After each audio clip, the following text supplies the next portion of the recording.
चलिए, हमारे साथ हमारी संवाददाता नीलम गुरवी लाइव जुड़ गई है, उनसे ज्यादा बातचीत कर लेते हैं। नीलम, एक बड़ा निर्णय यहाँ पर लिया गया है, कई प्रतिक्रियाएं भी अब सामने आने लगी हैं, बीआरटीएस मुक्त होगा भोपाल।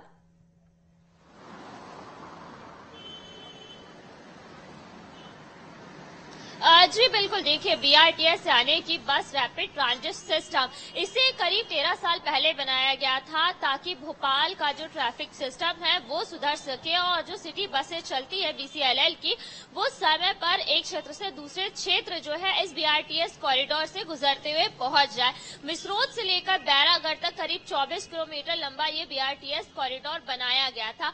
पर इसे जब बनाया गया, जब ये बनकर पूरा तैयार हुआ, तो ये सामने आया कि इसे अच्छी प्लानिंग के साथ नहीं बनाया गया था, क्योंकि जिस मकसद के साथ इसे बनाया गया था वो मकसद ही पूरा नहीं हो रहा था। कई बार इसे हटाने को लेकर के विधायक और जनप्रतिनिधि भी जो है आवाज उठाते रहे, ताकि जो है लोगों को जो प्रॉब्लम्स आती हैं ट्रैफिक के चलते वो दूर हो सके। देखिए, बीआरटीएस कॉरिडोर की हम बात करें तो ये शहर के मुख्य रास्तों से होकर गुजरा था। इसके बनने के कारण जो दूसरे ओर की जो सड़कें थी वो कम जो है उनकी चौड़ाई को भी कम करना पड़ा था, और इस वजह से कई ऐसे क्षेत्र थे, खास तौर पर बैरागढ़ के क्षेत्र की अगर हम बात करें या दूसरी ओर मिसरोद की, यहाँ पर ट्रैफिक को लेकर के बड़ी समस्याएं देखने को मिल रही थी।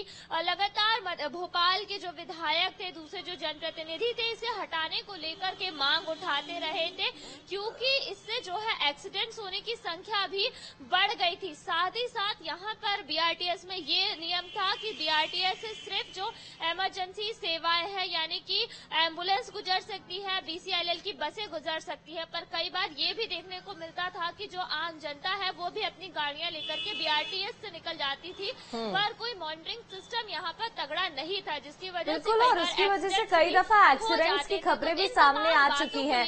नीलम, ये भी जरा जानकारी दीजिएगा कि किस तरीके से बीआरटीएस मुक्त भोपाल को बनाने की कोशिश की जाएगी, क्योंकि पहले बड़ा इंफ्रास्ट्रक्चर तैयार किया गया, हालांकि प्लानिंग ठीक नहीं थी, जिसकी वजह से अब इसे हटाने का प्लान तैयार किया जा रहा है और बड़ा निर्णय लिया गया है, जिसकी लिए कई दफा आवाज भी उठाई गई थी, लेकिन ये करना इतना आसान नहीं होगा।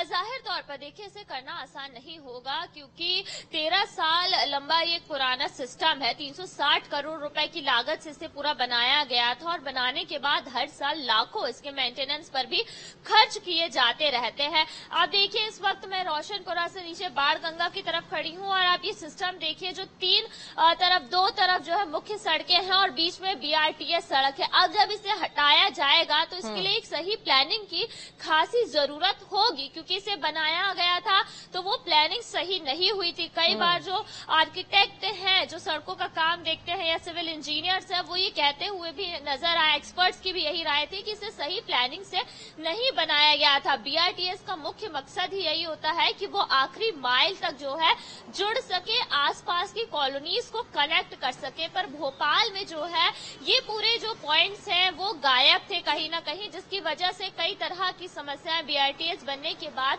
सामने आई।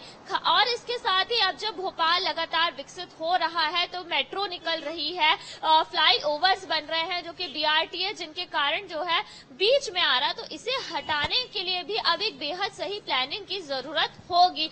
अब भी अंतिम फैसला आना बाकी है, क्योंकि इस पर जो है 3 दिन का समय दिया है मुख्यमंत्री मोहन यादव ने। 3 दिन में रिपोर्ट पेश करनी होगी। उस रिपोर्ट में क्या क्या तथ्य आते हैं, किस तरह से इसे हटाया जाना चाहिए, बात रहेगी, क्योंकि ये बड़ा निर्णय है और अभी इसमें जो फाइनल मोहर है, फाइनल जो परिणाम होगा वो 3 दिन बाद पता चल जाएगा, जैसे कि आप जानकारी दे रहे हैं। नीलम, बने रहिएगा, लौटूंगी आपके पास। बहुत बहुत शुक्रिया जानकारी के लिए। चले, इंदौर से एक और बड़ी